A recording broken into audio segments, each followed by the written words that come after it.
right, welcome back everyone to the Summit Live studio right here in Moscone Center. Shout out to 160 plus countries around the world watching. And actually at the Fox Sport Lounge, they're having a watch party of the World Cup right now. So good luck to your country. But I am very, very excited and pleased to have Viktoria, and we're on the same team here at Databricks. But welcome, Viktoria. Tell us a little bit about you and your role here. Yeah, well, thank you so much. So exciting to be here today. So my name is Viktoria. I'm a principal technical evangelist at Databricks. So in my role, I build demos. I really go after our product launches. So I think about our team as the first user adopters, right? Like we build those tutorials to help our customers to adopt these new features and teach about new features. So really love sharing knowledge with data and AI practitioners. And today we have a very interesting topic to talk about because this ecosystem is evolving so fast. Like a year ago, in 2025, vibe coding term was coined, right? It's just like a brand new thing. But now, like recently, Anthropic said that 80% of their code, production code, is already being AI generated with Claude Code. So we are no longer talking about vibe coding, those prototypes. We are actually talking about coding the production apps. And now, this year, we're utilizing a different terminology, agentic engineering. And as these tools evolve, every company realized that they need to provide this AI-assisted coding in their platforms. And what we see now, the emergence of those tools, which is fantastic, but it also creates kind of like this dilemma when you have too many choices. Like, well, now I don't know what tool I should use, right? Even within Databricks ecosystem. So today I want to talk about kind of like a framework going from prototype to production and how to utilize different AI-assisted coding tools to really help to improve this selection choice. Yeah, which is super important now since every couple of months something new comes in, something old phases out. So what you're about to talk about, really future-proof. But what I love is of all the sessions, separated from the keynote, this is like really practical. And I get asked this very question a lot, like how does Databricks fit in with that whole vibe coding? Where are we helpful amidst the ecosystem? Yeah. So, super excited to jump in. Yeah, so first I want to kind of like lay of the land. We can think about different things. First is prototyping and building those AI-powered applications. And those AI-powered applications, they can be production apps, right? So think about Lovable, Replit. You can prototype something very quickly, and you can also deploy those production apps.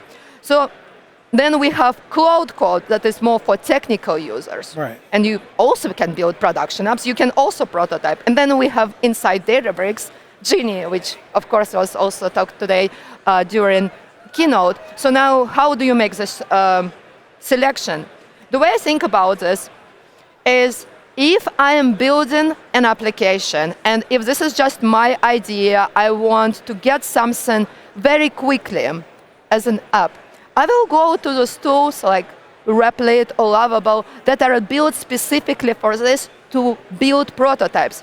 Those tools, they have integrations to Databricks, right? So you can connect those AI apps to your Databricks Lakehouse, you can connect them to your Delta tables, you can write, you can read, and you can build on top of your data foundation. And what's good about this, it's very easy.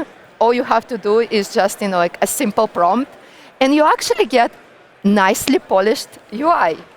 So it's really easy to get started. If I am just exploring different ideas, maybe I want to bring it to my manager, this is where I would start. Just go to those specifically purpose-built AI-powered apps and try them. Yeah, I tried Lovable myself, among many others. Like I used to work with professional baseball and just make a website that has the top 100 baseball players and their salaries, and it makes it very, very quickly. Yes. But it's very limited, as I found out. It was great to make a website, but how do I take it to the next level? Exactly, that's such a good point. So let me show you this what you just exactly described. So let's say I want to build an app that will, let's say I want to do some kind of analysis, financial analysis. Give me a ticker of publicly traded company. Okay, how about Walmart? And the ticker is WMT. WMT, okay. Big retail company. So let's see. Let's see if, okay. Yeah, so you can see right away, I built this up simply by asking prompts.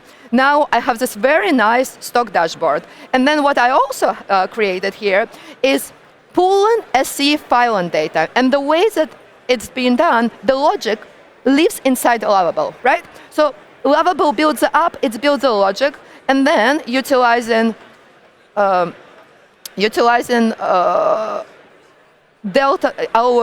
Databricks integration, I can write data. So let's say when I click extract, it's going to go call an API and then pull this data and write it to Databricks. So that's good. You know, I have some idea, I build this, and then I can go to Unity catalog and review that this data is extracted.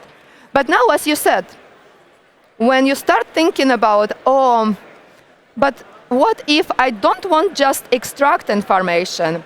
Maybe I want to pull financial statements, like get a PDF document like this, nice. And then utilize some of our functions like AI parse document or AI query, and now at a scale, process this information. So I want to get into the granular, right, information state in PDF.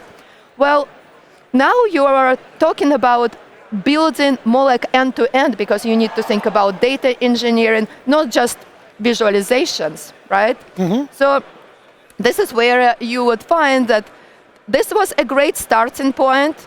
It definitely helps to get started. But then as you think about end-to-end, we need more tools, we need more integrations. And one of the ways to start doing this with AI-assisted coding is by utilizing Databricks AI Dev Kit. So Databricks AI Dev Kit, it's an open source project. I think it has like, 1.7 stars, right. 1,000. Mm-hmm. So you can, it provides over 50 skills and tools. So let's say if you want to build a job, or maybe you want to store those data into volumes, or you want to create notebooks, you want to run notebooks, right? Now, all of the skills are available in DevKit, and you can utilize your favorite AI coding assistant to connect to this DevKit and start building. Nice. So I often, for example, use Cursor because this is more like, I want to see what kind of code is being written, and I can control more. So the way I think about Lovable, Replit, all of those apps that we talked about, they are more for non-technical users. But as you increase complexity and you want to really think about your entire pipeline from data engineering to storing data to data visualization to building those different AI tools, that's where AI, something like AI Dev Kit will really help. So to give you a side-by-side comparison, so let's say this is also an app that I built with AI Dev Kit. Nice. So all I did, the same thing. I went to Claude Code. I said, I want to have this app because it was just a simple Dash app. It doesn't look as fancy, but let me also pull here, do the same thing. I'm searching for Walmart, and it will get me the same information. But now, in addition to what we discussed, that pulling, visualizing data or saving data, we can actually have those jobs created, right? And jobs initiated. That's because we have a lot more access to our platform and integration. So once it will load, we might have some internet issues. We should see the same kind of chart. And let me switch back. And I used to work at financial companies, and it would take usually about 2 to 3 weeks for humans to do the research.